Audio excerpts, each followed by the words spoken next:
Hello সবাইকে। তো চলো আজকে আমি সকালবেলায় ঘুম থেকে উঠে কি করি সেগুলোই তোমাদের সাথে শেয়ার করব।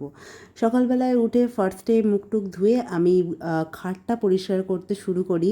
কারণ যদি খাটটা পরিষ্কার না থাকে ঘরটাই যেন কেমন নোংরা নোংরা লাগে, এটা আমার মনে হয়। তাই প্রথমেই আমি বিছানাটা তুলে নিলাম।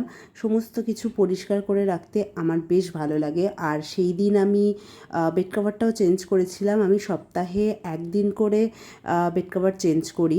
আর লাস্ট 1 বছর ধরে বেড কভারের প্রতি আমার একটা ভালোবাসা জন্মেছে। আমার নতুন নতুন বেডশিট পাততে মানে বেশ ভালো লাগে। তো এটা আমি অনলাইন থেকে কিনেছিলাম, বেশ ভালো ছিল। আর আমি প্রথম অনলাইন থেকে বেড কভার কিনেছিলাম।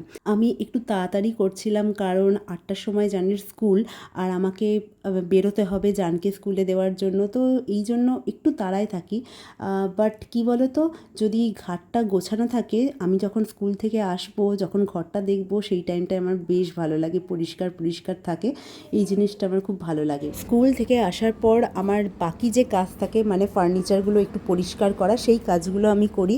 আর এইগুলো আমাকে প্রত্যেক দিনই করতে হয়, কারণ প্রত্যেক দিন এরকম ধুলোর একটা লেয়ার পড়ে যায়, তাই পরিষ্কার না করলে ঠিক ভালো লাগে না। এই কাজগুলো সেরে তারপর আমি আমার বাকি যে কাজ আছে সেই কাজগুলোয় হাত দিই। আমার মর্নিং রুটিন কিছুটা তোমাদের সাথে শেয়ার করলাম, বাকিটা অন্য কোনো দিন শেয়ার করব।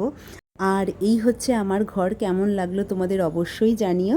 তো চলো আজকের মতো টাটা, দেখা হবে অন্য কোনো ভিডিওয়। বাই।